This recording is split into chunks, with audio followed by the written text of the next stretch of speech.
Сега в началото на 21 век сме свидетели на друго явление. This is me, in a normal working day, a reporter in Greece. For 8 years, I have covered stories about Greek life at home and abroad. In New York, it was easy. The traces of the Greeks were everywhere. The difficulty began in Maine.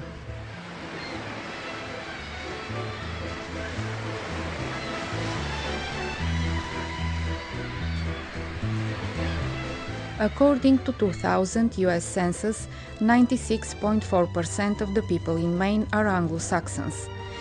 It's really hard to find any foreigners, including Greeks.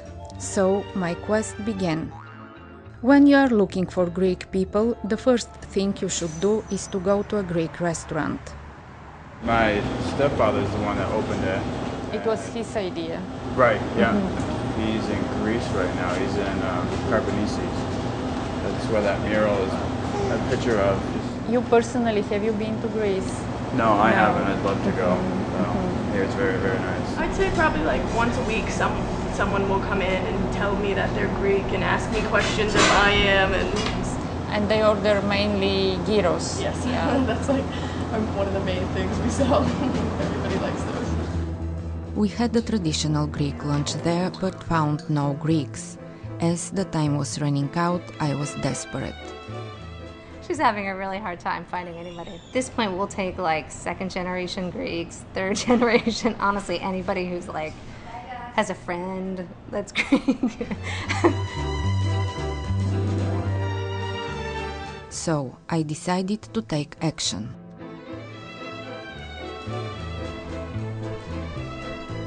While I was waiting for someone to call, I went to the Rockland Public Library and searched its archives.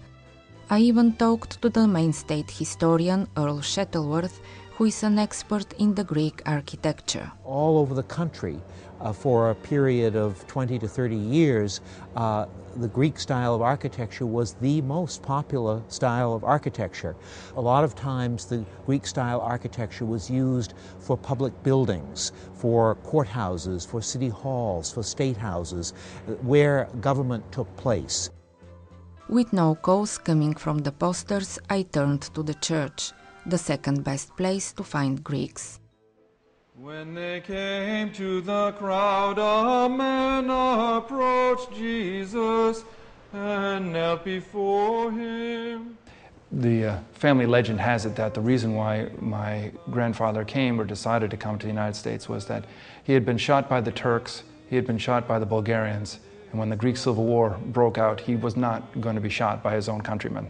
And so he left and came to the States. On Sundays, I would then attend the Orthodox Church with my family, and I always felt that that was much more of my community as opposed to the town that I lived in.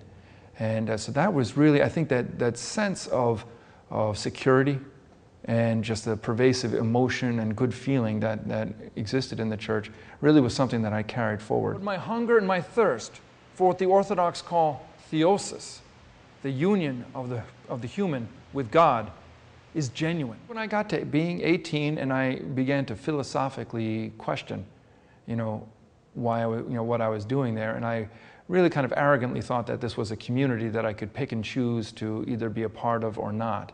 And so I went off into other directions. And I went on to then practice Buddhism for 20 years. And then after that, found myself here in Maine. Like Alexander the Great, when he got to India, he'd reached ocean and it was time to head home. And I feel that when I finally reaching Maine, that now was time for me to start actually going home. And so for the last few years, even though I'm involved in another church and take responsibility, as a deacon in that church, my heart has been tugging me to return and to connect with, the Orthodox Church here in Maine.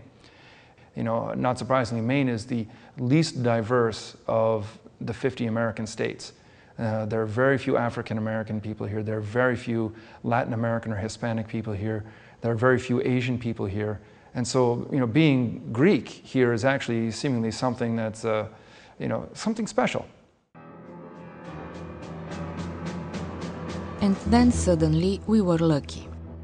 Maria, I found a Greek. He's still there. I think so, yeah. She says she knows where there's other Greeks. Let's go talk to her.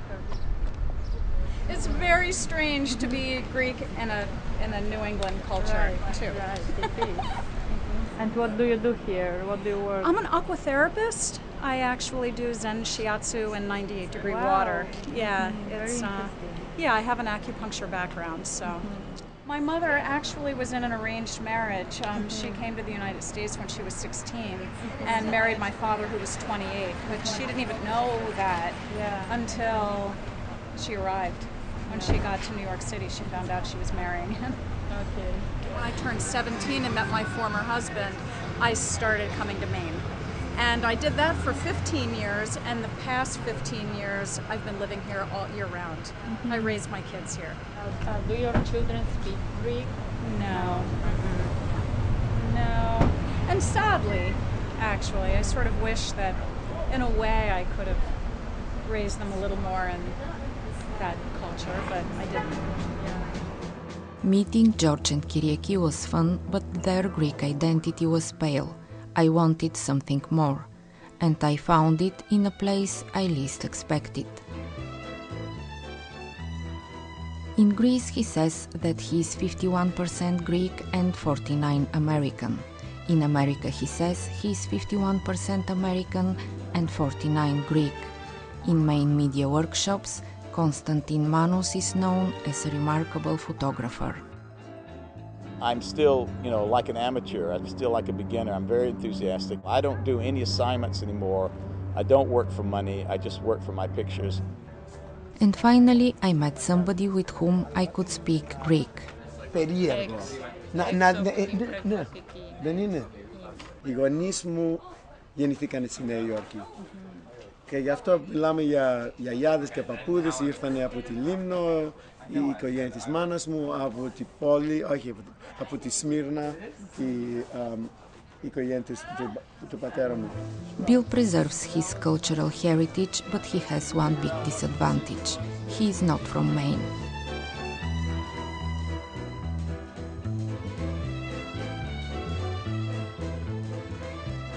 So, after 4 weeks in Maine, my quest came to its end. What did I learn from it? I'll tell you what. Don't look for Greeks in Maine. За BTV новините от Рокпорт, Мейн, Мария Спасова.